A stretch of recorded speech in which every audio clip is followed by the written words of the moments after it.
A very warm and fresh good morning, all of you. How's you all, everyone? I hope you all are fit and fine at your homes. So, do you know now that we were doing the chapter number 13, our water resources. So, we have completed till perennial rivers. हमने ये perennial rivers के बारे में पढ़ लिया था. So in today's lecture we will study about seasonal rivers. Okay? See, seasonal rivers. Seasonal rivers are those that have water in them mainly in the rainy season. Such rivers are called rain-fed rivers. Seasonal rivers कौन सी होती है? जिसमें पानी होता है. किस time पे पानी होता है? रेनी सीजन में. जब रेन आती है तो वो रिवर्स भर जाती है. उन रिवर्स को हम क्या बोलते हैं? रेन-फेड रिवर्स बोलते हैं. Okay?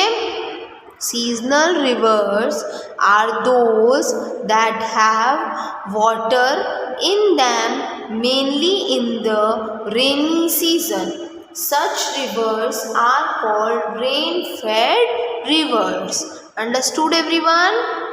So next is the rivers of South India are seasonal and fast flowing. जो साउथ इंडिया है वहाँ की रिवर्स कौन सी है? सीजनल और फास्ट फ्लोइंग, जो कि बहुत ही स्पीड से चलती है. The Mahanadi, Godavari, Krishna and Kaveri flow into the Bay of Bengal. ये कौन सी रिवर्स है? साउथ इंडिया में कौन कौन सी है? सीजनल रिवर्स है. Mahanadi, Godavari, Krishna and Kaveri flow into the Bay of Bengal. कहाँ पे फ्लो करती है ये? बे ऑफ बंगाल में फ्लो करती है. They form fertile deltas. क्या फॉर्म करती है वो? फर्टाइल डेल्टा फॉर्म करती है. Okay? The deltas of Krishna is the southernmost delta in India. एक तो हमने पहले सुंदरबन डेल्टा के बारे में पढ़ा था. See here Sundarban delta. अभी just now in this they form a fertile deltas. The delta of Krishna is the southernmost delta in the India. जो कृष्णा जो डेल्टा फॉर्म करता है वो सदर्न मोस्ट डेल्टा है इंडिया में. ओके?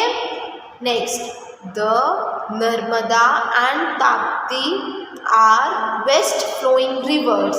जो नर्मदा और ताप्ती है वो वेस्ट फ्लोइंग रिवर्स है, यानी वो वेस्ट में फ्लो करती है. They make एस्टुअरीज. एस्टुअरीज यानी दो रिवर्स साथ में जा रही होती है. See, two rivers go like this and they meet on a one point is called estuaries. Okay? When a river joins a sea without any distributary. कोई भी sea जो है वो बिना डिस्ट्रीब्यूटरी के ज्वाइन होती है उसको हम क्या बोलते हैं? एस्टुअरीज बोलते हैं. The mouth. सी, मैंने आपको बताया ना, कोई भी रिवर एक साथ जाके दो रिवर्स एक माउथ पे अगर ज्वाइन होती है फिर यहाँ से साथ में फ्लो करती है, उसको हम क्या बोलते हैं? एस्टुअरी बोलते हैं. The other sources of fresh water are wells and tubewells. Other sources कौन से? Fresh water and wells and tubewells, जिससे हम पानी पी सकते हैं. ट्यूबवेल्स ये ऐसे सोर्सेज है, fresh water, wells and tubewells है, जिससे हम ड्रिंकिंग वाटर और अदर सोर्सेज में भी काम में ले सकते हैं. Most of the drinking water comes from these sources. यानी ज़्यादा से ज़्यादा पीने का पानी कहाँ से आता है हमारे पास में?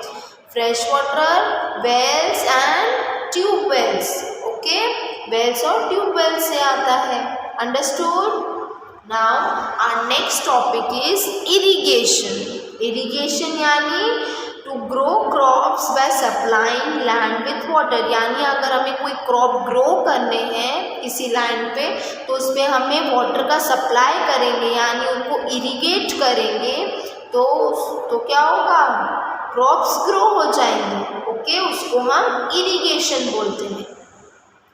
It is the watering of the land bye artificial means, यानी आपको पता है कि हम कभी स्प्रिंकल तरीके से हमारी लैंड के ऊपर पानी डालते हैं, कभी हम with the help of pipe हम पानी पिलाते हैं। तो हम अलग अलग तरीके से क्या करते हैं, वो प्लांट्स को इरिगेट करते हैं और क्रॉप्स को इरिगेट करते हैं।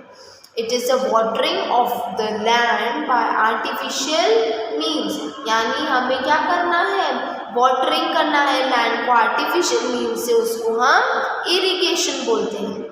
India is an agricultural country and water is required through out the year. India क्या है, एक एग्रीकल्चरल कंट्री है। आपको हमने एक चैप्टर में पढ़ा था ना कि इंडिया के अंदर 70% लोग हैं वो विलेज में रहते हैं और उनका मेन ऑक्यूपेशन क्या है, एग्रीकल्चर है। And water is required through out the year. अगर इंडिया में 70% लोग अगर एग्रीकल्चर में एंगेज्ड है तो वाटर की बहुत ज़्यादा ज़रूरत पड़ेगी पूरे ईयर में। सो यहाँ लिखा है water is required through out the year, यानी पूरे साल पानी चाहिए हमें क्रॉप्स को पिलाने के लिए। The excess water is stored in the rainy season to be used at times when there is shortage of water for irrigation।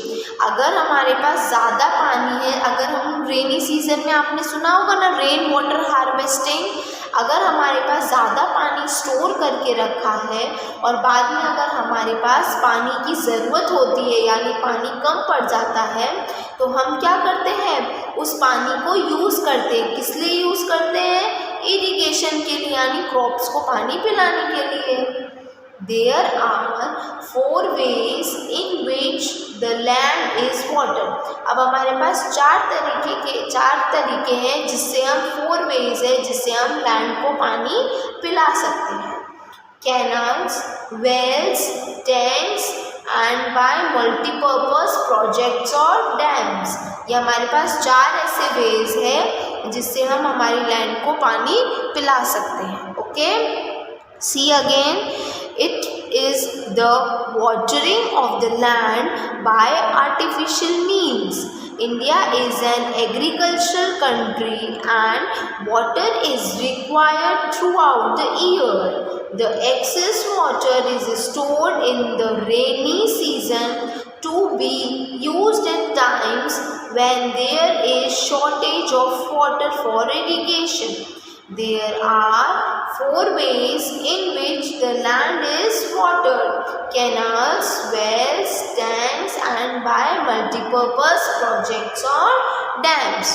Okay everyone, now see, अब हम इन 4 ways के बारे में पढ़ेंगे जिससे हम लैंड को पानी दे सकते हैं। ओके, सी, सबसे पहले कौन सा है, कैनाल्स।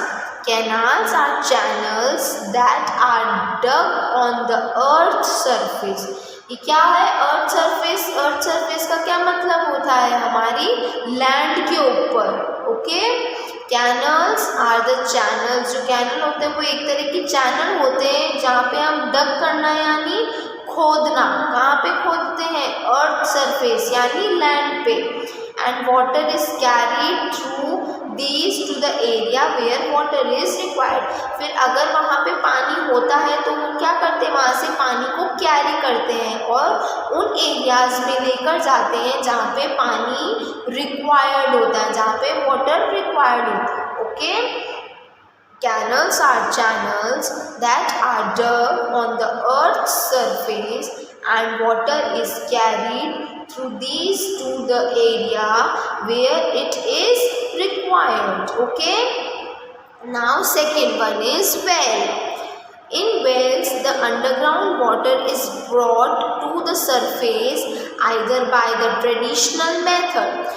वेल्स आपने देखा है जिसको हम कुआं बोलते हैं, जहाँ पर अंडरग्राउंड वाटर को लाया जाता है, जहाँ पे अंडरग्राउंड वाटर सिस्टम होता है to the surface by the traditional method. यानी जो हमारा शुरू से जो ट्रेडिशन चलता आ रहा है वेल से यानी कुएं से पानी लेने का, या तो उससे पानी लिया जाता है या फिर ट्रेडिशनल मेथड में कौन सा होता है, पर्शियन व्हील या फिर everyone just turn the pages, Persian wages या फिर पुली सिस्टम से लिया जाता है। अब सी उसमें क्या होता है, और by the means of tube inserted in the ground. Inserted यानी कोई ट्यूब होती है जो हम हमारी जो लैंड है या ग्राउंड है उसमें इंसर्ट कर देते हैं। ओके, हमारे ट्रेडिशनल मेथड कौन कौन से हैं, Persian wheel and pulley system. Okay, और by the means of tube inserted in the ground and the water is brought to the surface by the means of an electric pump। हम एक tube जो है वो ground में insert कर देते हैं और फिर पानी हमारी सरफेस पे लाया जाता है, यानी हमारी पानी अर्थ पे लाया जाता है। कैसे, इलेक्ट्रिक पंप के थ्रू लाया जाता है। This is called a tubewell. उसको क्या बोलते हैं, ट्यूबवेल बोलते हैं। Understood? Once again I repeat, by means of a tube inserted in a ground and the water is brought to the surface by means of an electric pump। एक tube होता है उसको हम ग्राउंड में insert कर देते हैं और जो वाटर होता है उसकी मदद से सरफेस पे लाया जाता है। कैसे, इलेक्ट्रिक पंप से। उसको हम क्या बोलते हैं, ट्यूबवेल बोलते हैं। Okay, now third one, tanks.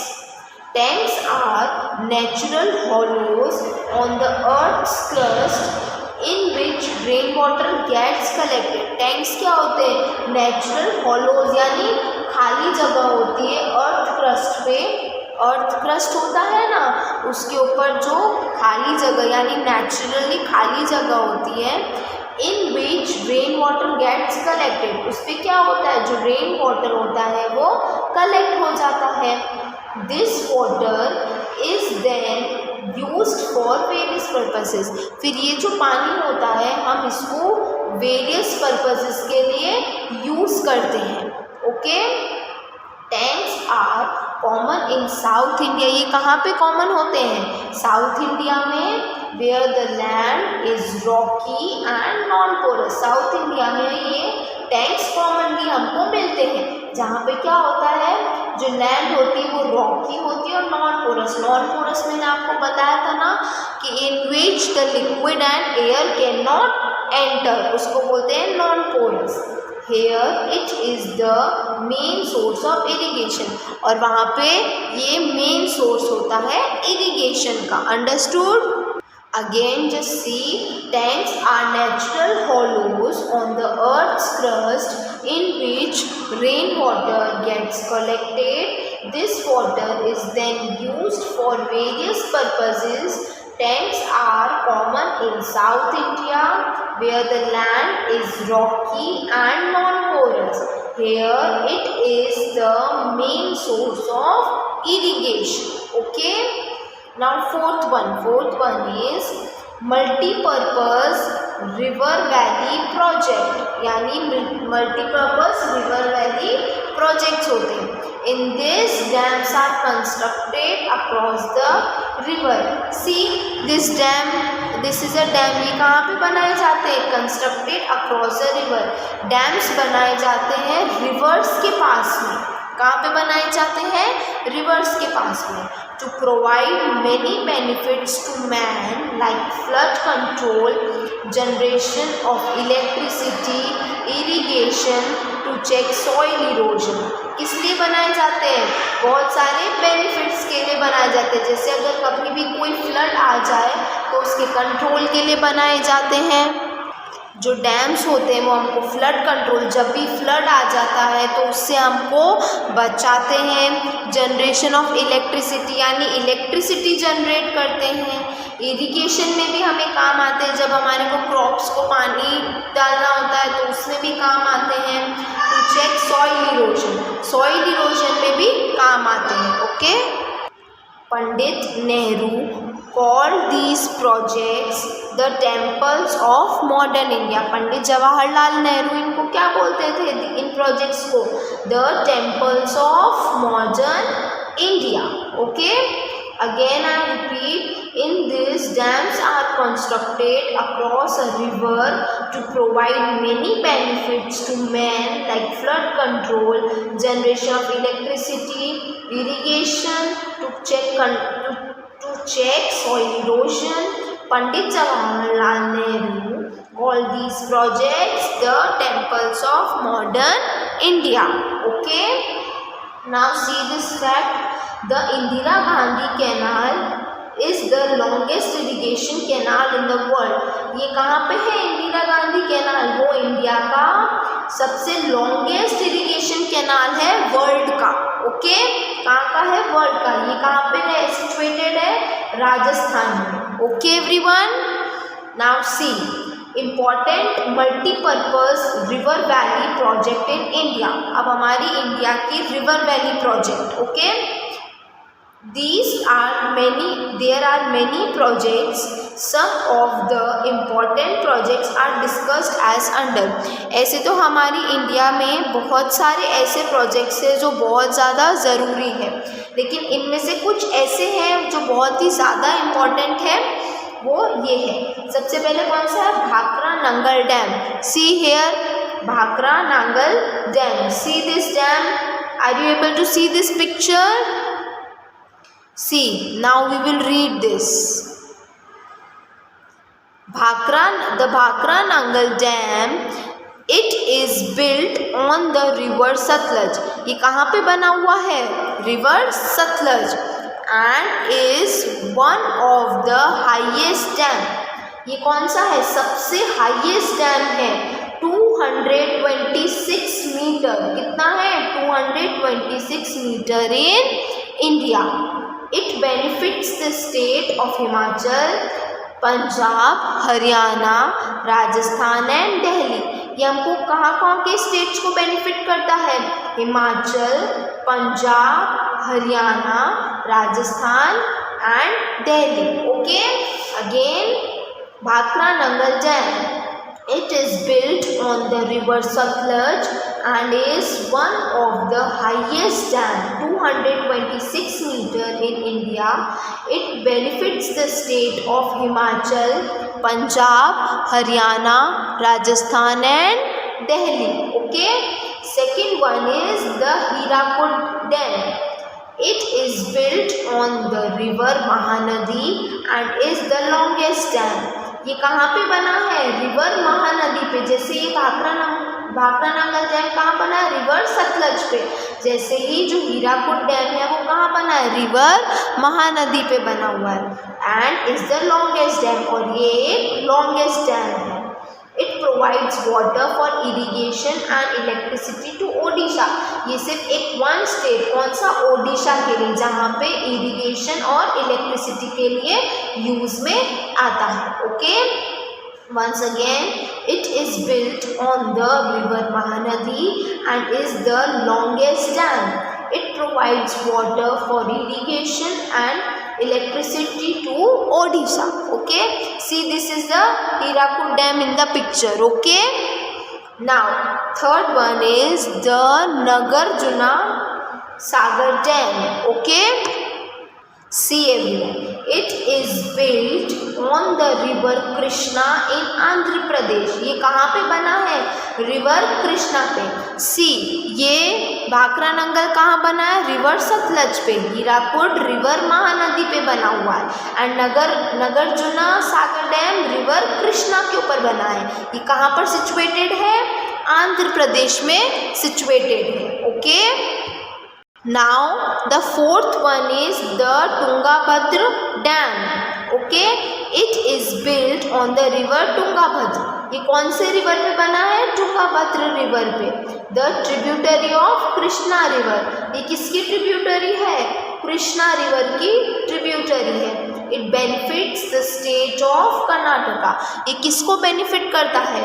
State of Karnataka. Again, it is built on the river Tungabhadra, the tributary of Krishna river. It benefits the state of Karnataka. See, this is the Tungabhadra dam in the picture, everyone. Okay, now the fifth one is the Sardar Sarovar Dam. Fifth one is Sardar Sarovar Dam. It is built on the river Narmada. ये कौन से river पे बना है? River Narmada. Baccarat Nangal बना है हमारे Sutlej river पे. हीराकुड बना है रिवर महानदी पे. नागार्जुन सागर डैम बना है रिवर कृष्णा पे. तुंगाभद्र डैम बना है रिवर तुंगाभद्र पे. एंड सरदार सरोवर डैम बना है रिवर नर्मदा पे. It generates electricity for Gujarat and Madhya Pradesh. ये इलेक्ट्रिसिटी किसके लिए प्रोड्यूस करता है? गुजरात एंड मध्य प्रदेश के लिए. Okay, these are the 5 important multipurpose river valley projects of India. Okay, now the last topic is conservation of water. We have been careless about our water resources. Do you know that we are too much careless for water resources? Nature has given us enough and how it depends upon us how we use it. Nature ने हमें इसको बहुत सारा दिया है, लेकिन अब ये हम पे डिपेंड करता है कि हमें हमारे पानी का कैसे यूज़ करना है और कैसे उसको वेस्ट होने से बचाना है. Okay, we should not waste water, pollute our rivers by throwing garbage and industrial waste in it. हमें हमारे पानी को वेस्ट नहीं करना चाहिए. हम उसमें कोई भी कचरा फेंक देते हैं रिवर का, कुछ भी इंडस्ट्रियल वेस्ट जो इंडस्ट्रीज़ में यूज़ आता है वो फेंक देते हैं. तो उससे क्या होता है? हमारी रिवर्स पॉल्यूट हो जाती है. Polluted water spread disease and affect marine life. उससे क्या होता है कि अगर हम उस पानी को पी लेते हैं या फिर उसको यूज़ कर लेते हैं तो क्या होता है? उससे डिजीज़ हो जाती है, यानी बीमारियां हो जाती है.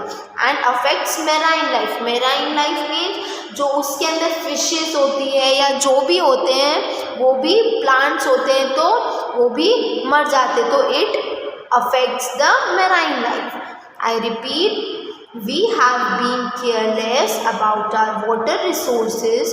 Nature has given us enough and how it depends upon us how we use it.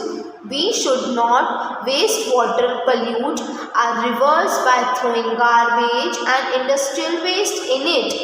Polluted water spreads diseases and affects marine life. So students, I hope you all understood. So we had completed this chapter. Okay, now in the next lecture we will do the quick review and our quiz zone and writing zone. Okay, so everyone just please revise this chapter again and again so you will learn thoroughly. Okay, so everyone, till that, bye and have a nice day, students.